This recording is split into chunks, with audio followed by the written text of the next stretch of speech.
Yes, what is up, everybody? Did I catch you by surprise? I wasn't ready. I am so I wasn't sorry. ready. I apologize. Scared the crap out of my wife, but welcome everyone to Ginger Runner Live, episode number 243. We're up there. Yeah, Wink. we're up there. We'll continue to get up there. Fun show tonight. Very excited about this. Eric Senseman just crushed this last weekend. Saturday and Sunday racing big back-to-backs. The Coldwater Rumble 52K, followed by the Rock and Roll Arizona half marathon on Sunday. Both blazing times, set a course record at Coldwater Rumble, and just broke all the world records at the half marathon. But with a No big deal. 1:13:14, good enough for 16th place at that incredibly fast race. The winner with a 1:01 is ridiculous. Our guest tonight, Eric Senseman, is going to talk to us all about racing those two races back to back, what it's like to push your body pretty much to the limits. Talking about his recent FKT in the Grand Canyon, the Coconino Cowboys. We have a lot to catch up on because it's been a while since he's been on the show, but I'm just excited in general. Aren't you? I'm excited in general. Welcome everyone to Ginger. Today's been a weird day. It has been a weird day. We'll get into it into the show. Welcome everyone to Ginger Runner Live, episode number 243. Let's begin this thing now.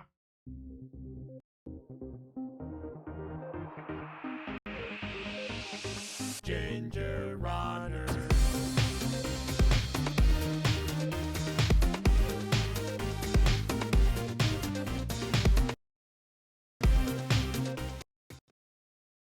Yes! What is up, everyone? Welcome to Ginger Runner Live, episode number 243. We are getting up there. Have we had Eric on the show alone before? I don't think we've had Eric on the show alone. The last time we had him on was with the Coconino Cowboys just before Western States last year.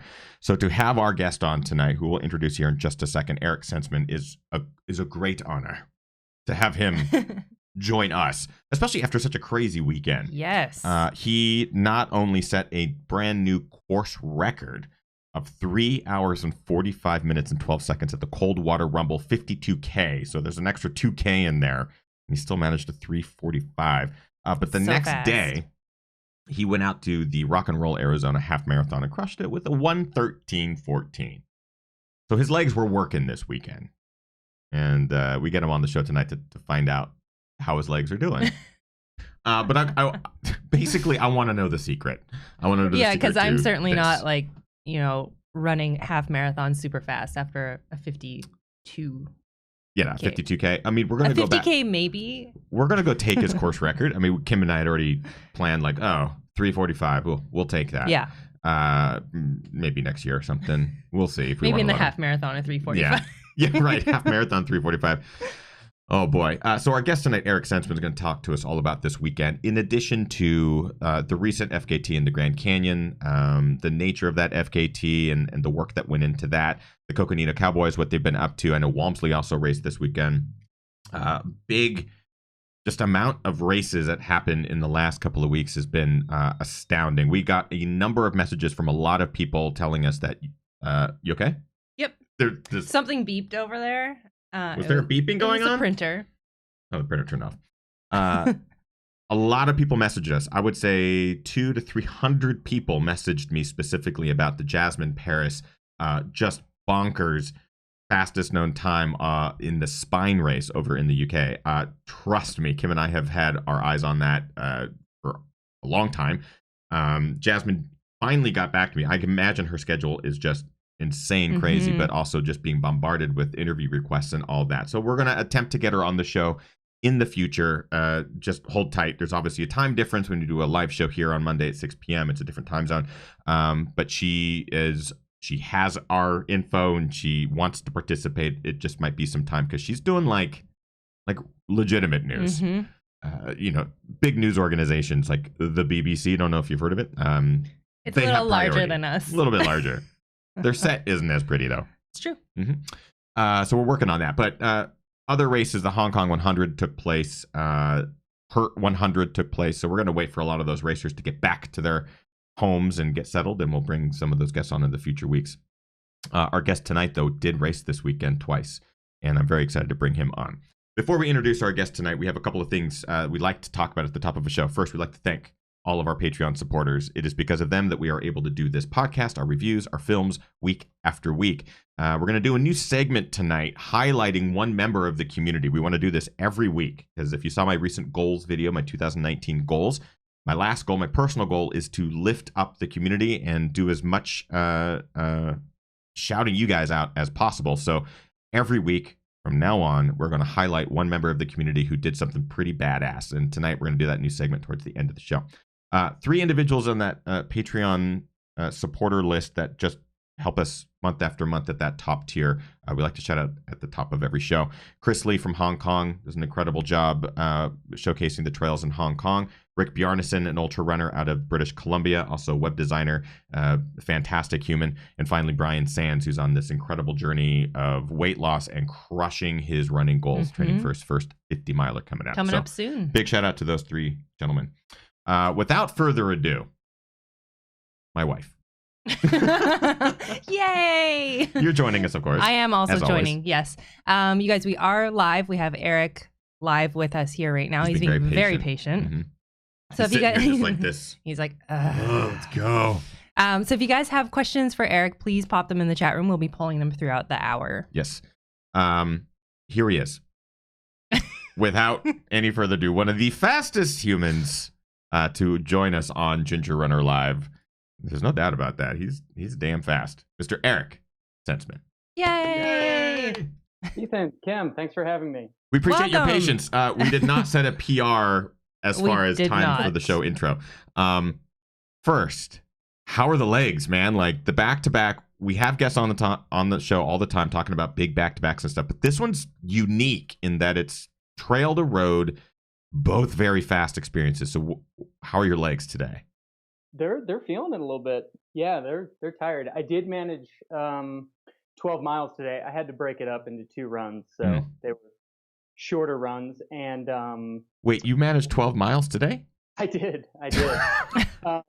But it was very slow, considerably slower than race pace over the weekend. It was a 1:15:23, right? Just a couple minutes off the PR or the half marathon, that's right?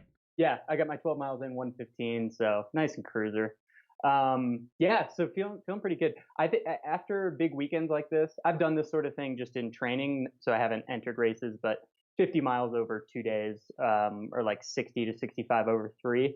What I find at this point in my career is not so much that my legs are sore, it's that my body can't function. Just like wants to sleep and my brain doesn't work great. So I think it's just more like just a foundational fatigue that happens. So that's been good. So I'm looking at this as like a big picture. So I can't imagine this is your A goal, right? Running the Rumble and then the half marathon. Just as an outsider, I'm like, he's up to something. Yeah. Do you have a bigger goal that you are leading up to with this sort of weekend, this back-to-back, especially since you ran today? Like, obviously, if that was your A goal, you'd be like, Monday, I'm going to take it off. But there's got to be bigger goals here. Yes. Well observed, Ethan. Yeah, I'm very smart. I am gearing up for the Black Canyon 100K, which will be February 16th. So 4 weeks from this past Saturday. So that's a race just in my backyard, so to speak, about an hour south of Flagstaff. And this will be my 3rd time running it. I train on the course a lot, so a lot of exposure down there. And yeah, just kind of one last really big weekend before that race. So that's what I'm targeting, with the hopes, of course, of getting back into Western States. They don't let you in automatically the next year when you get 78th, which is I was disappointed to find that out. So I've got a race. I've got a race back in. I didn't get in through the lottery either. So this will be my attempt at that. Well, okay. Let's go ahead and go back in memory here. So we had you on the show last year, leading into Western States. You and the whole crew, the whole Coconino Cowboy thing. And I know that you guys are all very close friends. You train together. You know each other very well, in the sense of what each other's abilities are and all that good stuff. So the results, I imagine you did not get as high up as you had hoped. You finished, you crushed it. I mean, getting 78th place is like, that's still not bad in the sense that your overall time was blazing. Just the field is so fast. So for you, after states, was there a sense of like I did not perform to the utmost of my ability, and there is that sense of revenge? You want to go back and prove to yourself and to others that you can be faster, or is there other motivations behind this? I think that's a big one. Wanting to go back and run a better time and a better place for sure. I am a sucker for a point-to-point race that is very runnable. If it has a lot of history, then it's really grabbing at my heartstrings. So the course itself and just everything around it is really, I think, will always draw me to the race. But yeah, this year definitely going back and trying to do a little better in terms of overall place. I took calculated risk, I suppose, this past year in telling myself, yeah, it'd be nice to be top 10. Like that is a real honor to finish top 10 at Western States. But I said to myself, let's maybe try to surprise some people and see we can do a little bit better than that. Maybe crack the top 5, maybe crack the top 3 if we really get lucky. So you've got to run aggressive if that's what you want to do, and that can go south as it did. So, but it was a great experience. I wouldn't change it. It was a lot learned, and did get the finish 23 hours. So I got the silver buckle. The silver buckle. So yeah, it was an exciting day. And I mean, that was your first 100 too, wasn't it? Yeah, it was. It was first attempt. So I think it was important to finish that first one. I think, yeah, for sure. You can get off on the wrong start, and then mentally that can be probably a barrier going forward. So I know I can finish, and that's a good thing to know. Yeah, it's one of those. Again, as an outsider looking in, I look at you and your crew and just the speed that you guys are able to develop and help each other out and all that sort of thing. And knowing after that interview, I remember talking to you that was your first 100, and you had been there before. You knew about the core. You knew everything. It's just, I guess it's that experience of running that 100 miles and learning that pacing. Again, I haven't run states. I've been there many times, but I don't know anything about the course. Right. And I can say I've been there 100 times, and I still don't have any knowledge of that place, right? Because even people who've done it 100 times are still like, I'm learning all the time. Yeah. So are you taking things that you learned that day and applying them now, even in your racing this weekend and that sort of thing? What sort of things are you taking from that experience into your training and your racing?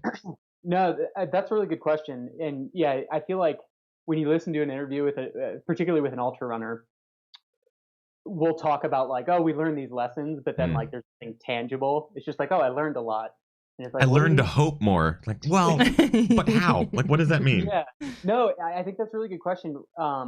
It's just, I think the ability to know how hard you can push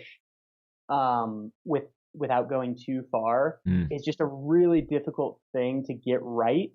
In part because it's always changing, right? So your fitness level is constantly, it's on a scale. Sometimes it's higher and sometimes it's lower. And you've got to know where it is. And then you've got to know how far you can push before, you go too far.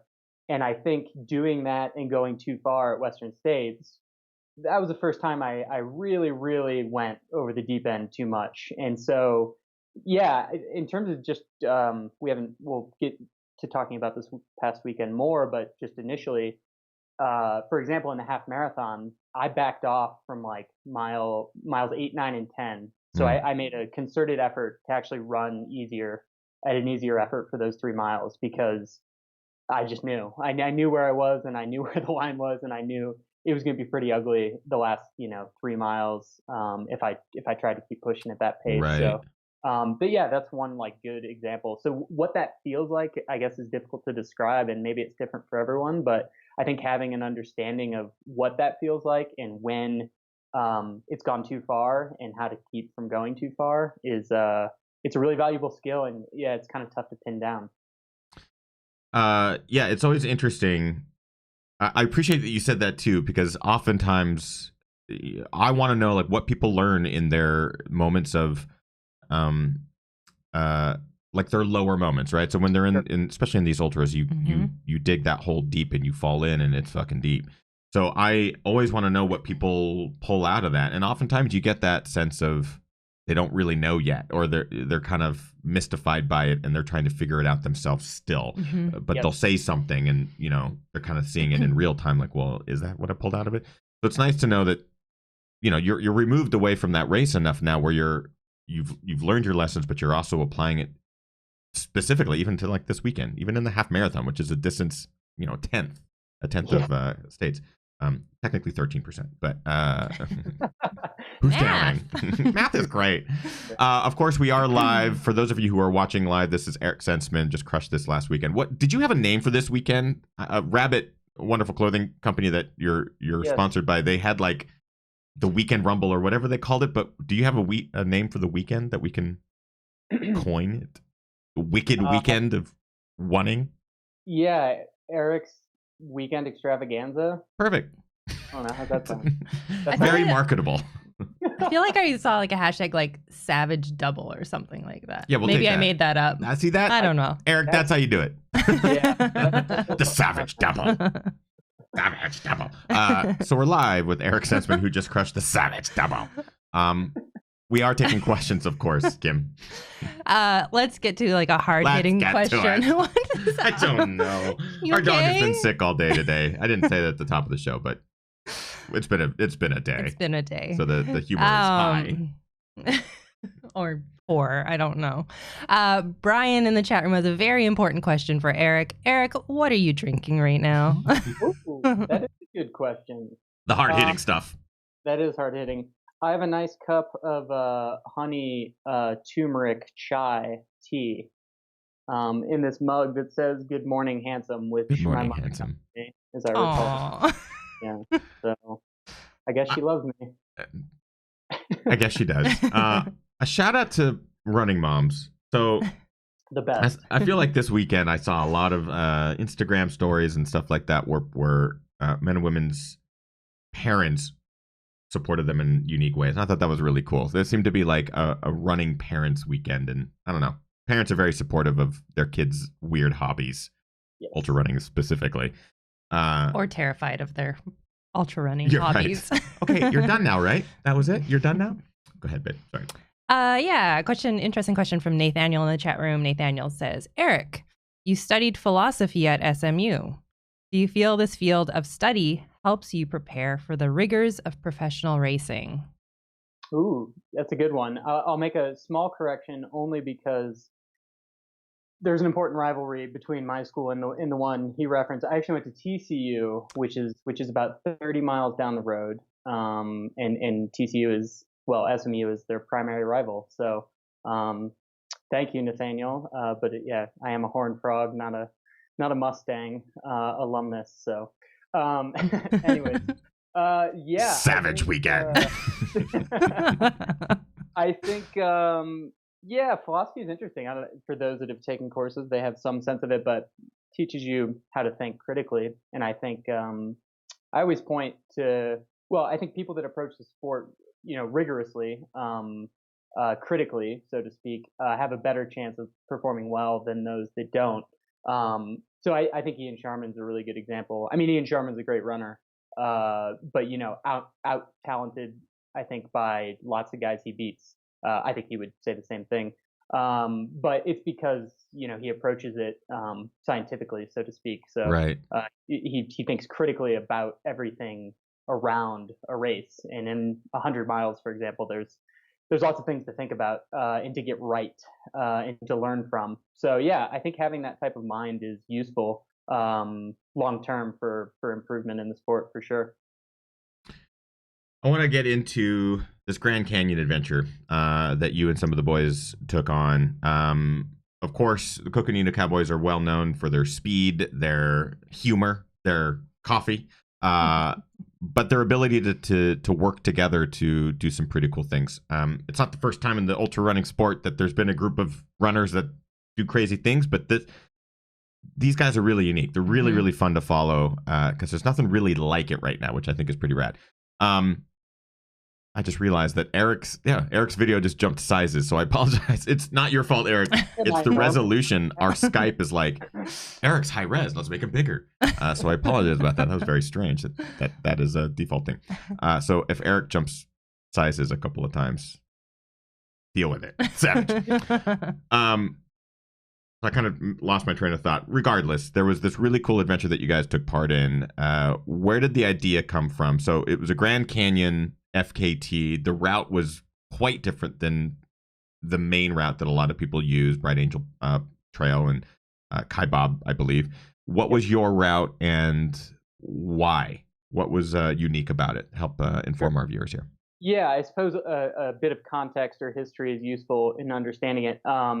So the Grand Canyon is really big. Most people are aware of that.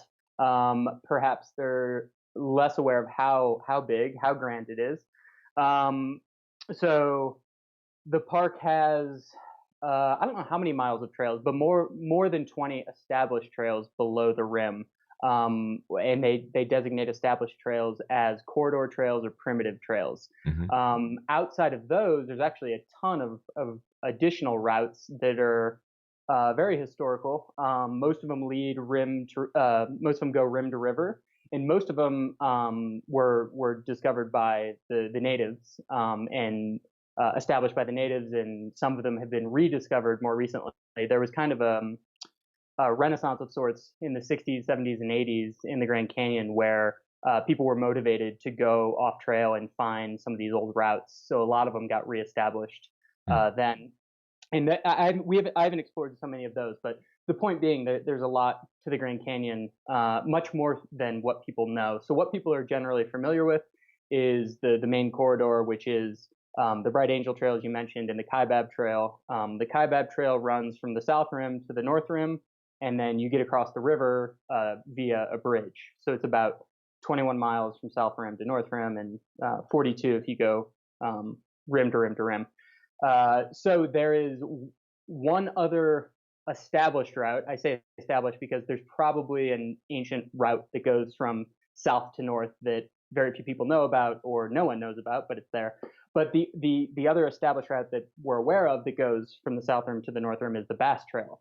So it's the only other trail, I'll say for simplicity's sake, that crosses the canyon aside from the Kaibab Trail. Mm-hmm. The difference is it's designated as a primitive trail, which means it's not used as much. It's used very little. The trail doesn't receive regular maintenance, and it's a lot of there's a bit of like trail finding. So there's I never pronounced this right, so I just call them Karens. They're not. That's not how you pronounce it, I don't think. But you know, the little stack of rocks. That's how Karens. Is that right? Come on. I don't know. Yeah, I know it's a side. That's how I think side. That's how I would say it. But You're I'm looking Canadian, at me like you weirdo Karen. Sorry, I'll let you continue, Eric. But I'm just really bad at pronouncing words, so I always preface it with like, "This could be wrong," but Karens. So those are allowed, so that you can sort of find the trail. So yeah, rock stacked. And then the final relevant difference is there is no bridge across the Colorado River. So it is up to you how to get across. So there have been a variety of methods over the years. People have used blow-up air mattresses. People have used pack rafts. People have will swim, of course. So yeah, that's kind of the history of it. So Peter Bachwin and Buzz Burrell back in 2014 had sort of learned about this route. Well, I'm sure they learned about it before 2014, but in 2014 they went to try to accomplish a rim to rim to rim via the Bass Trail. So that is roughly 42 miles of running and 2 times across the river. And they chose to swim. So one of them actually brought flippers. There's some cool pictures on the Direction blog where they talk a bit about this effort. And they got these gloves that are like, they have webbing in them. So it's kind of like a little bit easier to swim. That didn't look like swimming. That's how I swim. Yeah, I'm not a swimmer, so it literally is just kind of Frankenstein. How I felt like I was swimming. Yeah. So they established this route. There was 3 of them who went on the trip. Peter Bachwin was the only one to actually get all the way to the north rim. The trailhead there is called Swamp Point Trailhead. So he was the only one to get all the way to the north trailhead. The other guys turned around, Buzz and his buddy, before they got to the top, and then they all got back across to the south rim. So Peter Bachwin officially established the route in 16 hours, 15 minutes back in 2014. Wow. So I learned some of this. I've done a lot of research since. but at least about the route and who had done it from Tim Frericks. So he was the first one. He kind of brought it to our attention. And Tim grew up in Cottonwood, not too far from Flagstaff, a little further southwest. And he spent a lot of time as a kid camping in the canyon and hiking there with his parents. So he had some history there. And once he got into long distance running, he started running in the canyon a lot. So he's really knowledgeable and passionate about the canyon. So he brought this route to our attention and he's like, guys, we should go do this route. And we were like, yeah, that sounds cool. And Jim was like, yeah, I got the Houston Half Marathon in like 6 weeks. It should be fine. No big deal. Yeah, it'll work out. So long and short is we had a day set. I believe it was December 3rd. And then we all kind of chickened out a little, but really it was smart. We were like, maybe we should just go look at the river and like just see what we're getting ourselves into. So Monday, December 3rd, I believe it was, we ran down. To get to the South Bass Trailhead, you have to drive up to Grand Canyon Village, just south on the South Rim, which is about 75 to 90 minutes from Flagstaff.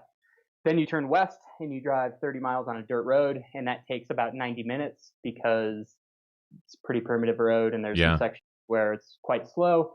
And then you make it to the trailhead. So it's about a 3-hour drive from Flagstaff. So we did that. We got there. We ran down. We got to the river. We kind of scoped it out. It's not totally clear like where you should cross. I remember seeing some of the pictures of this, and then and some of the video too. And in my mind, it's a daunting. I mean, it's not a thin strip of the river. It's a pretty wide stretch too, and flowing heavily. My blood is like pumping as we're talking about. I'm like I can really imagine. It was terrifying. It was terrifying.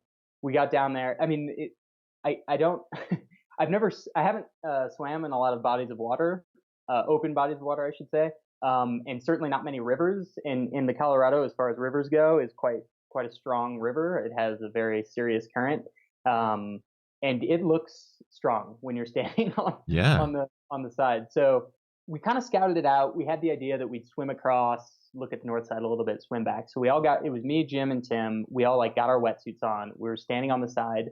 We stood there for 45 minutes. We never crossed the river. We were just like, I don't know if we're doing this right.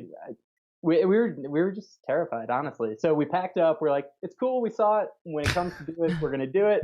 Let's get the hell out of here. So we did. And then we talked a little bit with Chris Thornley. So Chris Thornley is Craig Thornley's brother. Craig Thornley is the race director of Western States. Sort of an interesting connection. Chris Thornley is the owner of Squirrel's Nut Butter, also my employer. So that's pretty nice. So we had access to Chris, who has done 21 river trips down the Colorado through the Grand Canyon. So he is a river man. He spent a lot of time down there. So we spoke with him over the next week about where it made sense to cross. Like, were we doing this properly? We kind of just needed a confidence boost to make sure we were not going to die, to be honest. So we felt good enough about it that we headed out on Monday, December 10th, which was a Monday. We slept in a hotel up near Grand Canyon the night before, and then drove to the trailhead super early and got started at 6:15 a.m. in the dark and started our journey for the day. And Chris Thornley, he actually left Flagstaff at 1 a.m. that day, got to the trailhead at 4, started hiking at 4:15 so that he could get down to the river and be there for us when That's we awesome. got, which was really incredible. And then Jamil Curry had his Desert Solstice race that weekend, so he didn't even sleep Saturday night. He took a nap Sunday, and then he drove up from Phoenix to the Grand Canyon and spent the night with us in the hotel. And then he came that morning and ran down the South Bass Trail with us to get some footage and just kind of be a part of it. He also swam across the river, which I can talk about that in a minute. But anyways, we had a bunch of support. It was really cool. It really just speaks to, I think, what fastest known times are about. Buzz Varel and Peter Backwin have the website Fastest Known Time, and they kind of have pioneered the movement.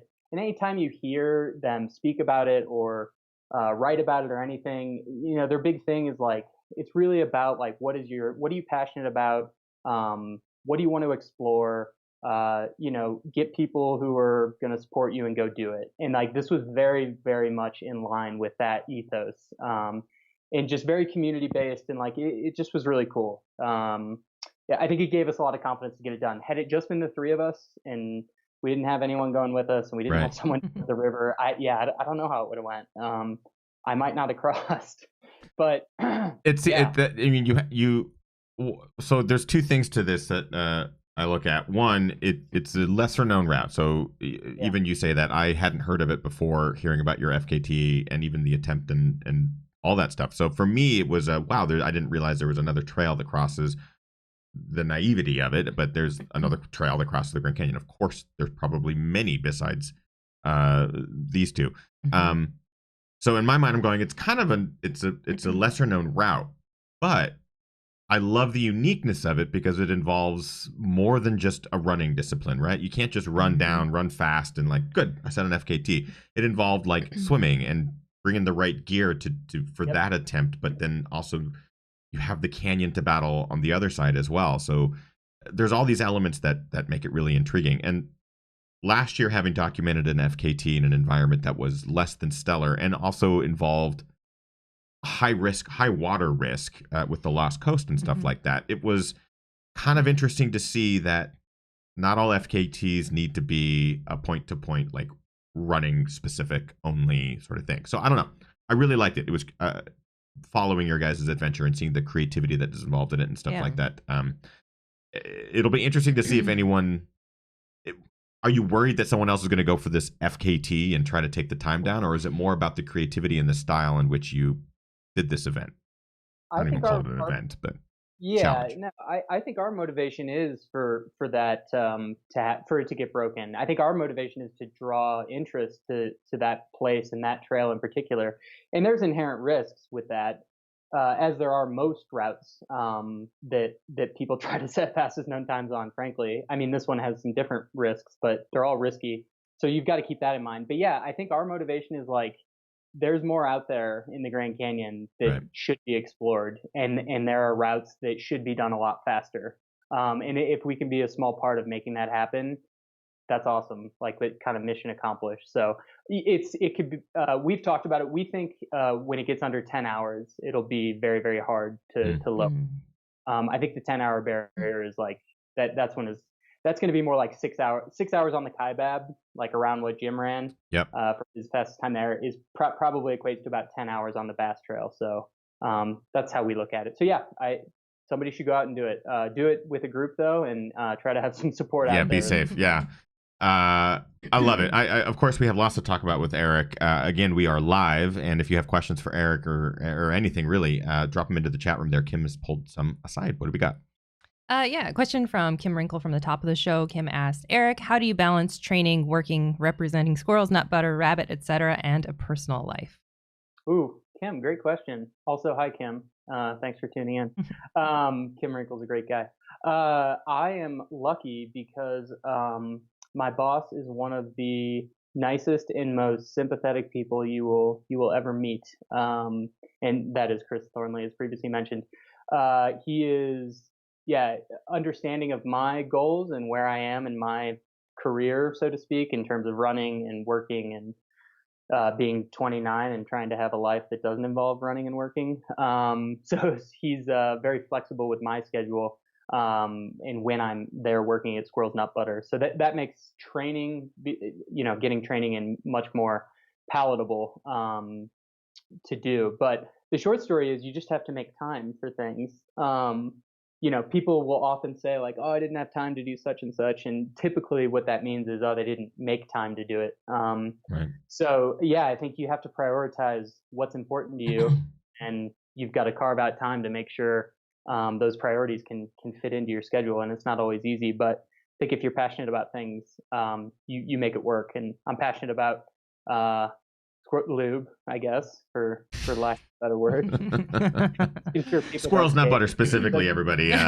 Just for context, Eric does work for Squirrels Nut Butter, which Kim and I use often. We love it. We're using it right now. Yeah. Used it all weekend. Chair is super comfortable. Yeah, I imagine so. But yeah, and running and having friends and all that. So yeah, I find a way to do it. Nice. More questions. Yeah, another question from Nathaniel. Nathaniel says, in Trail Runner magazine, Walmsley was described as a straight shooter, Frericks as a darling, and Hazen as a politician. You were named the wild card. Nathaniel asked, does this underdog type reputation help you? Oh, interesting. Sorry, this tea. It's almost, you would think You're it so was whiskey. handsome. Yeah. It's really just straight tea. Went down the wrong tube. Excuse me. Yeah, so being an underdog, yeah, I don't pay a lot of attention to what people say. I take it all as with a grain of salt, I guess. I am very tongue in cheek personally.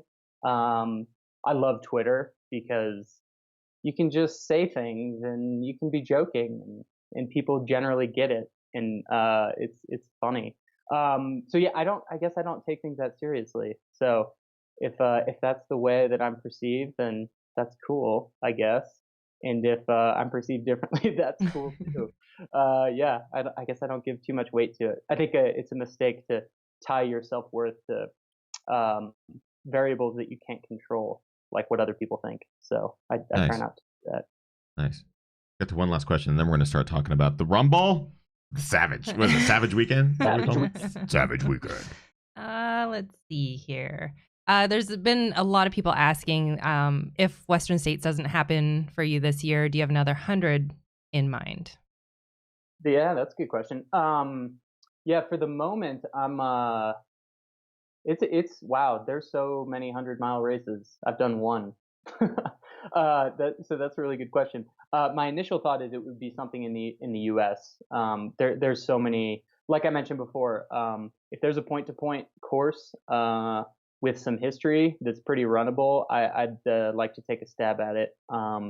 So there's several of those in the U.S. I'm okay with an out and back too. That's what it takes. But yeah, I think there's quite a few to still explore, and I'd like to get into the more mountainous stuff and be abroad at some point. But yeah, I think for now I'd like to run some of these U.S. races with some history. So I hate to be non-committal, but I'm not really sure. I mean that's a good answer, because there's some many great ones up here. There's some great ones in Washington. In fact, the only ones that matter are in Washington. Yeah, I totally agree. There's just so many in the U.S. and abroad that are totally worth time, investment, and looking into. I want to start talking about this weekend's races specifically. One thing, of course, when you are running a 52K trail race followed by a very fast road race, half marathon, it requires the body to be adaptive.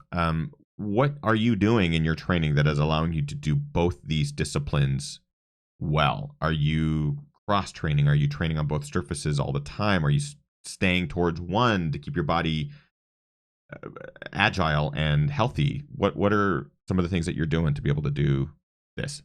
Sure. Yeah, I think there's a lot of several factors, but the first is I live in Flagstaff. And what I like to tell people is it's the worst place to live. Don't move here. And I say that because it's the greatest place to live, and people don't move here. But when it comes to running, you're at 7,000 feet. It's a really great elevation to train at in terms of the benefits, where you can recover quickly enough, but you're getting huge gains from running at this elevation. And then the terrain is it's so diverse. Every single day I am on dirt, paved road, technical trail, pretty much every single day. It's hard to avoid any of those surfaces running around Flagstaff. So we're so lucky living here in northern Arizona to have all of that at our disposal. I mean, it is not a wonder to me at all that so many great ultra runners have come out of Flagstaff and that train in Flagstaff because of that variety. So I think that's just a huge factor. The other thing is, I think I have some speed. Like I played soccer as a kid. I actually ran track 1 year in high school. I ran the 400 meter, which usually you're supposed to be faster on that. I wasn't that fast, but and then like I played football for a while. I returned punts and kicks. So like I'm just painting a picture. I had some quickness to me, so there's that. And then when it comes to like longer distance running, I started running a lot more after I was very lucky to make a national team. I made the 50K World Championship team in 2016, and one of my teammates that year was Tony Migliozzi, who is an awesome guy. He lives in Ohio, and he's really fast. He does well at the marathon distance. Anyways, I was talking to him, and he runs a lot. He runs like 140-mile weeks, and at the time, I was running like 70 to 80 miles. And I was like, dude, 140 miles, like, what? That's insane. And what he told me was every year I try to run more because the best way to get better at running is to run more, which when he said it, I was like, man, that makes a lot of sense. But for whatever reason, I didn't come to that conclusion on my own. So beginning like 2017, like starting that year, I just started running a lot more. And when I consistently got my volume up, I just seemed to get better at everything. Like my fast sessions somehow got faster, and like my long sessions I felt stronger. And I mean, it took time. It's not like it was magic, but you know, it's been a couple of years now that I've been running higher volume, longer workouts. You know, my long runs are 30 miles pretty much every other week, if not every week, if I'm really training hard. And I think once you do that consistently enough, you just get better at everything. And maybe, yeah, you look out with your gene pool and a couple other things, and yeah, it works in your favor. So yeah, I guess that's my long answer.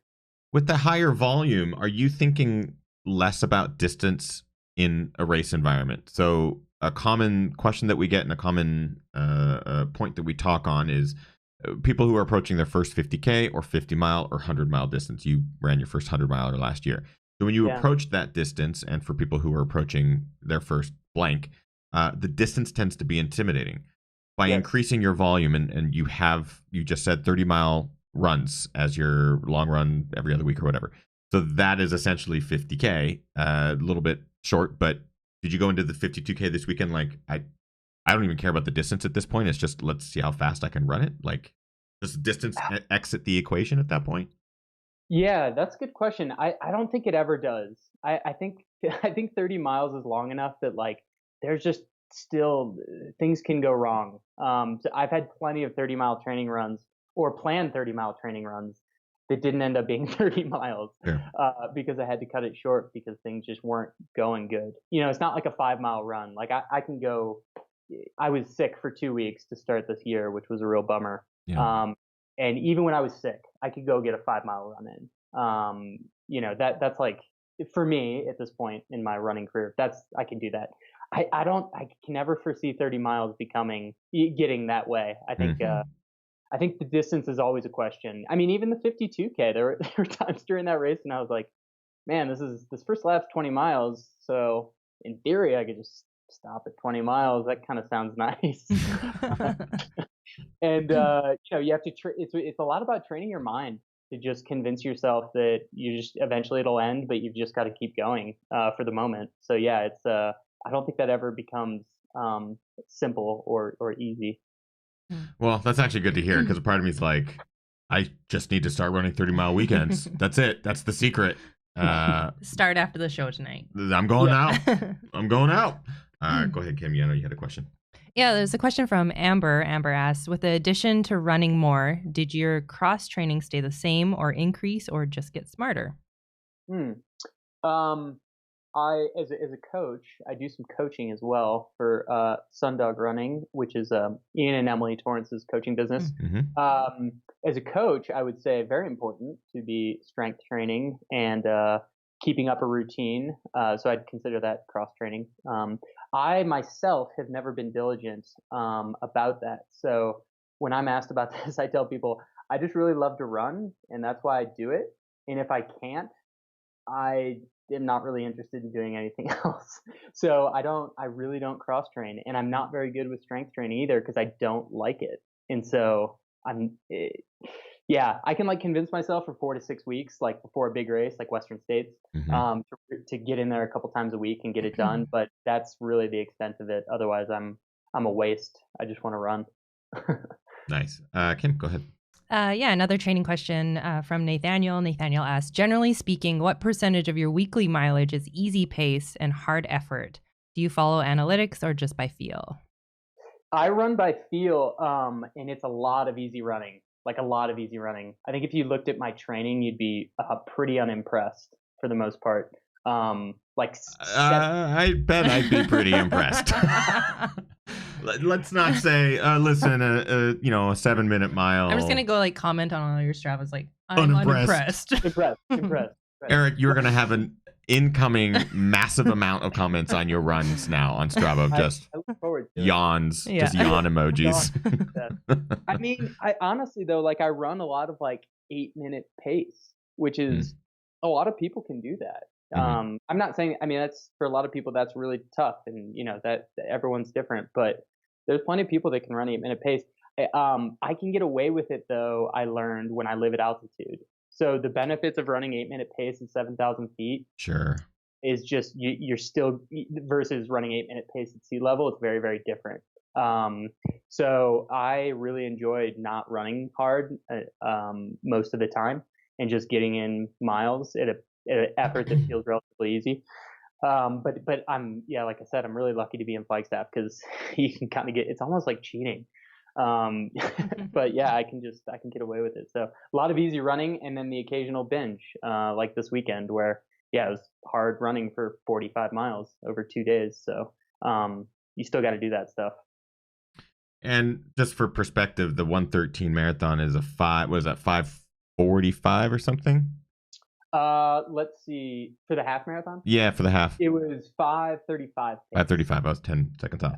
So 5:35 pace is a race at a half marathon distance the day after a 52K, and then you're logging 8-ish mile per mile pace on your easy run. So that should at least allow our viewers to kind of see the perspective of the easy pace is it's drastically different than Eric's race pace. So I know that when I'm running my easy pace, I've been trying to do the same thing of keeping my easy days really easy. There was a long, many years where my easy pace was well, this is kind of what I want to run a marathon pace in. Right. And it would just be over that threshold. So I've been trying to be really diligent about that. And it kind of sucks. It sucks to run so slowly, but I think it's important because your mind is going, man, you're so much faster than this. You're going to get slower and slower. But trust the work, because it's actually kind of doing the opposite now that I've been doing it for a long time. It's pretty neat. That's a side note, an anecdote. No, I think that's really good advice. People don't run easy enough when they should run easy. Yeah. Well, man, I want to give you major credit because a 3:45:12 at the Coldwater Rumble 52K is a new course record for that course. It's a blazing fast speed for that distance.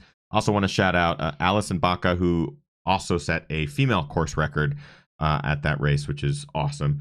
And then the next day to follow it up with the half marathon. It not only shows just speed and work ethic, but the adaptability, which I think is really neat. And of course, fellow Coconino Cowboy Jim Walmsley with a 1:04 flat at the Houston half marathon, which I believe does qualify as an Olympic time qualifier. Is that correct? It is, yes, from my understanding. And I did speak with Jim about that on the phone, and it sounds like he's cleared. I think it becomes official when USATF puts it on the site, but because they round only to the second and not to a 10th or 100th. Basically, you're good through 104.09. 0.99. Yeah, 0.99. So long as you're under 01, I think is the idea. And before we move on too quickly from this, I have to say your choice in welcoming me to the show over Jim today was truly an honor. He will be hearing from me about this fact that I was chosen over him. Jim just didn't email me back. That's no, I'm totally kidding. Totally terrible. Kidding. I know that. I knew I had to say that. It was too perfect of a setup for a spike. No, Eric, wholeheartedly. I mean, the reason that we bring our guests on the show is for a variety of reasons. Whether it's a relevant race that takes place, and we want to talk to someone who's going to do well, or someone who's experienced this race, or find out more information. But of all the races that we followed this weekend, a lot of action happened in Hong Kong, Hawaii, in Houston and everything. And I didn't want this to go missed. I didn't want this to go untalked about because, well, let's be honest. You were on a lot of podcasts recently, which is amazing. Negative Splits podcast, Man Bun Run. Go check those out if you are watching live or listening to this, because Eric talks a lot about some of these things in more detail on those podcasts. I highly encourage you to go listen, find out more about Eric and some of his stories. So, plug. But I wanted to be the first to talk to you about these two races back to back. I didn't want it to go missed. I think it's a really cool back to back. And if it's a sign of things to come from athletes in our sport, it excites me because as much as we love, like, trail running is everything, trail running is life. It's one of my goals this year is to race more. Kim and I have both talked about this, and not just ultras, but of all distances, because I think they all help our ultra game. And, I want to go run 5Ks, 10Ks, a half marathon, knowing that it will benefit my ultra game. Because ultras are, of course, my ultimate goal, and to continue to do them and be healthy through them and go longer and go further and faster. But you got to do some other things to kind of mix it up. So I want to celebrate you, man. I think what you did is fantastic, and you inspire a lot of us to try new things and to do new things and get out of our comfort zones. So that's pretty rad, man. Yeah, much appreciated. Yeah. Hopefully we'll have Jim on next week. Be fun of course, we had you on last year with the Coconino Cowboys, but we did a quickie question quiz with you and the other guys in the crew. I want to do one just with you individually. I'm trying to think. I don't remember the answers that Eric gave us, so that is also why I want to do this. So this is Eric's first time solo on the show, and one thing that we do with all of our first time guests is a quickie question quiz. We've done it with him in the past, but again, I want to highlight Eric's answers. So Eric, here's how this works. We have a rapid fire series of questions. Say the first thing that comes to your mind. We'll just rip through them as fast as we can. When you give me the thumbs up, we'll go. Nice. What was your very first race? It was a 4-mile race in cross country in college. Favorite place to run currently? Probably the Grand Canyon. Road or trails? Trails. A bucket list race? Leadville 100. Favorite running movie? Chariots of Fire. Guilty pleasure TV show? I watch The Office repeatedly. It's bad. Pre-race meal. What is actually the meal that you ate before, like Friday night? What was your meal Friday night pre-race? Friday night, I had, where did we go? I had Thai food. It was delicious. Risky, rolling the dice. It was only a level 2 out of 5. Okay, good. Played it safe. Favorite post-race indulgence, or what did you indulge in on Sunday night after a weekend of awesome? Let's see. I had a Dos Equis. That's what I was craving with the lime. And finally, current running kicks. What did you crush this weekend in? I was wearing the Hoka Challenger 5 on the trails, and then the Hoka Tracer 2 on the road. Nice. So, yeah. You, my friend, just passed the quickie question quiz. Congratulations. Yay. Feels good. Eric, it is awesome to have you on the show. For all of our live viewers, we are going to have Eric join us for a little bit of the post-show, after-show. So if you have residual questions that didn't get asked, tons of questions. We get through all of them in our after-show, and we'll tell you how to join that in just a second. But of course, first, Eric, where can people find you on social media, online, if they have those residual questions and they just want to get to you personally? Where can they find you? Sure.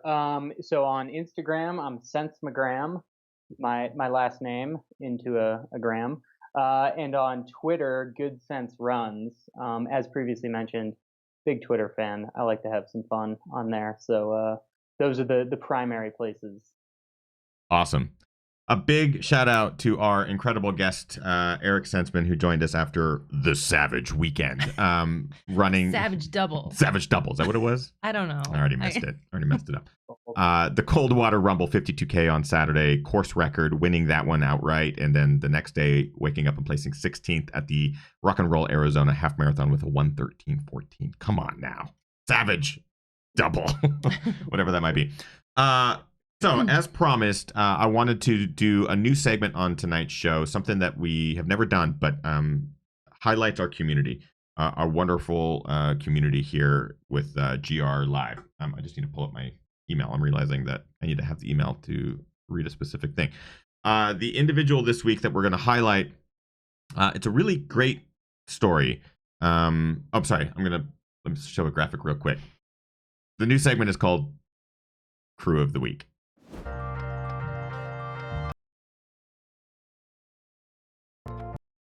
Yeah. You did it. I did it. I had a graphic made. So, like, you can't just waste Eric it. couldn't see that. No, Eric couldn't see it.